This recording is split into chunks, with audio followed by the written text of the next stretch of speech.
Hey guys, how's it going? My name's Matt, and this is another JaYoe conversation. I wanted to put out a disclaimer here. This is a bit of a political topic I'm going to talk about.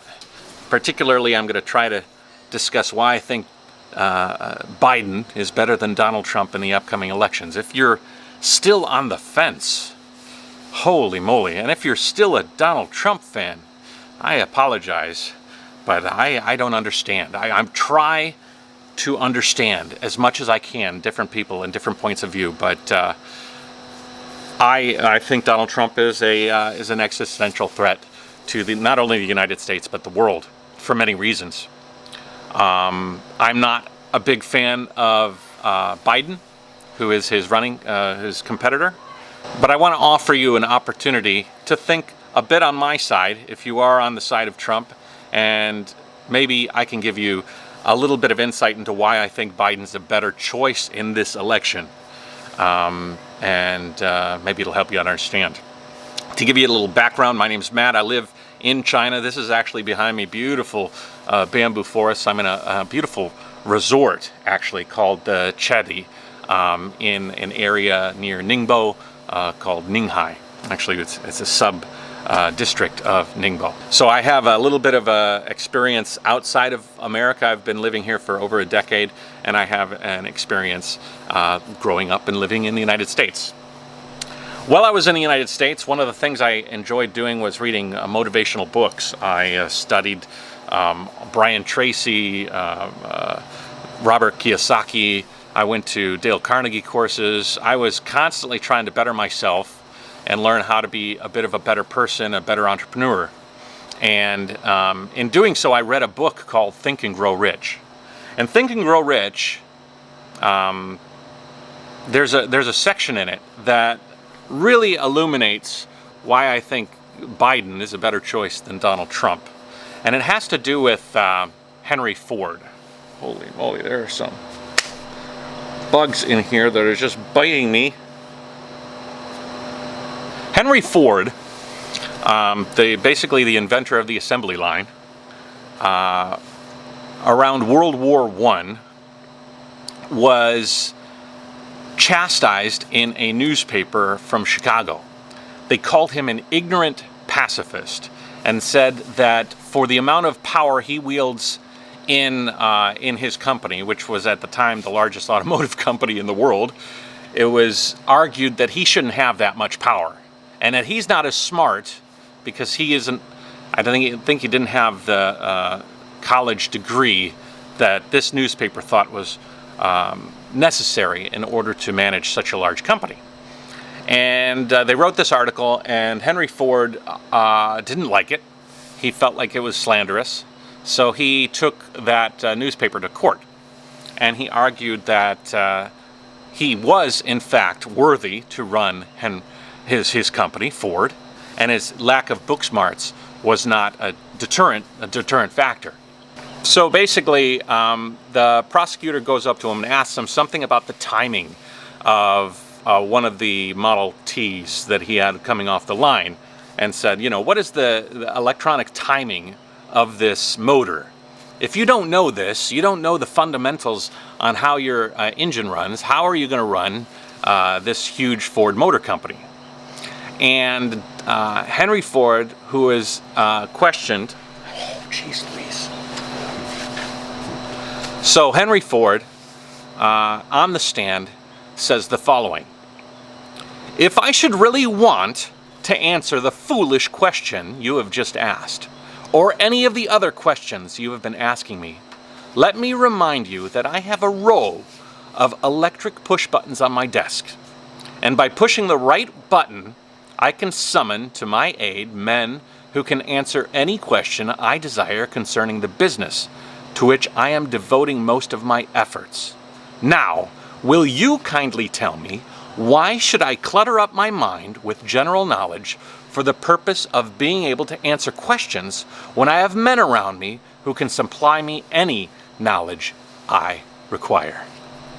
And then if there was a microphone, he dropped it, hit the ground, he turned around and he walked out of the courtroom because that was a mic drop moment.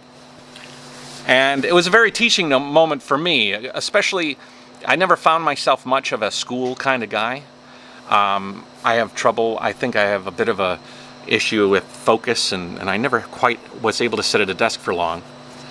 But it taught me that as long as I am willing to understand that I don't know everything, and willing to rely on the people who do know the things that I don't, and I'm willing to put my faith in smart people, I'm willing to put decisions, important decisions in my life and in my business in the hands of people who do have that knowledge, then I should be okay.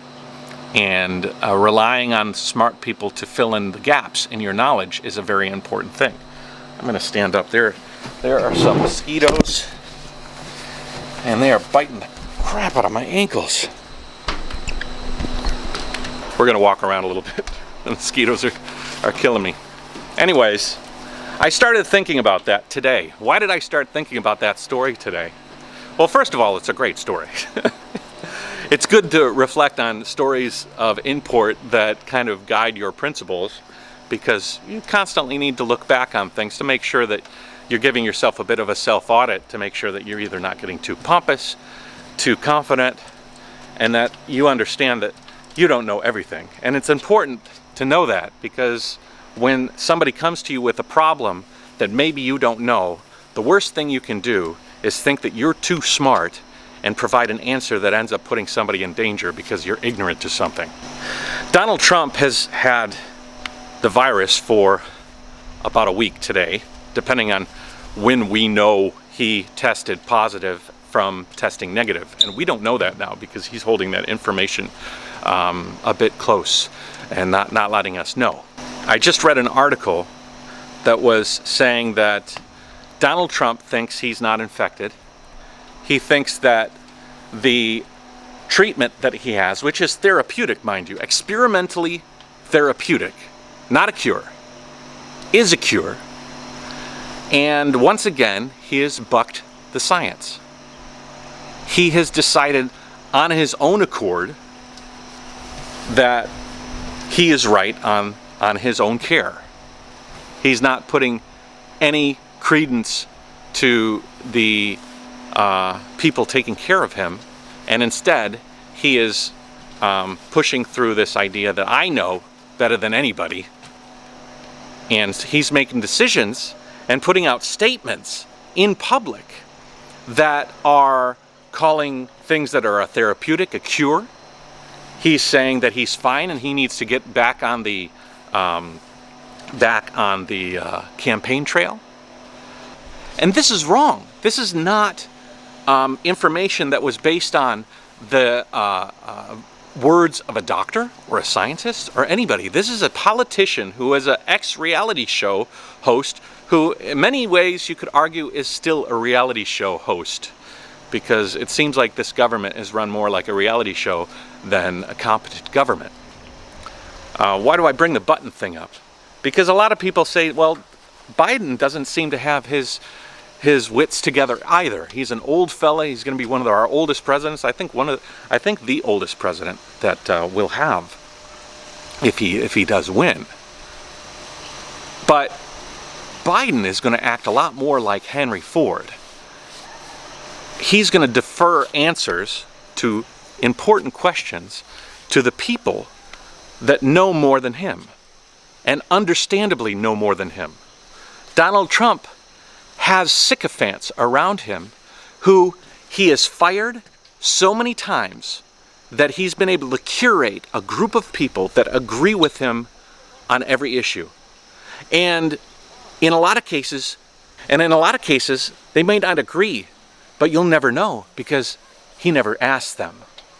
I would have to believe that anybody in Henry Ford's position would look at somebody like Donald Trump and have a jaw on the floor moment wondering how in the hell America got to the point to where they made this guy the president of the United States. He doesn't trust anybody but himself, and he makes up things along the way. I mean, you can just go and look at climate change, look at immigration, look at all these issues that are so important, but COVID is probably one of the most important. I know better. You know better than science. You know better. Recently, he even said something about climate change, where they were talking about the fires in California, and he says the science doesn't necessarily prove that there's climate change. There's a consensus that is unmatched. If you had a consensus like that on almost any other topic, I think it's important that we have leaders that are willing to understand that they don't know everything. Henry Ford was probably one of the most successful businessmen in the world at that time. And he was successful for the specific reason that he knew that there were certain things that he didn't know. He focused on the things that he did know, and he deferred the things he didn't know to the people that were smarter than him. And that's what Biden's going to do. Donald Trump is going to assume that he knows everything about everything, and he's going to make haphazard, dangerous assumptions on things that he shouldn't be making any opinions about. And he's doing it now today with COVID. He's done it with climate change. He's done it with trade.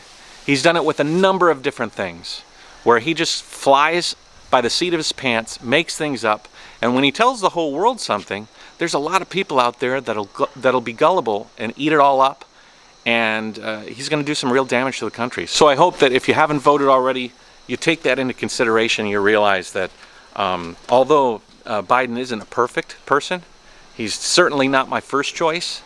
He's the best choice in order to replace Donald Trump and get us sort of back onto some semblance of a leader who's going to defer to the people who have the answers to the questions, and he's going to put his faith and trust in those people to help guide the country. Because there's no reason America should be in the state it is right now, and a lot of that is because of the ignorance of the president we have at the moment.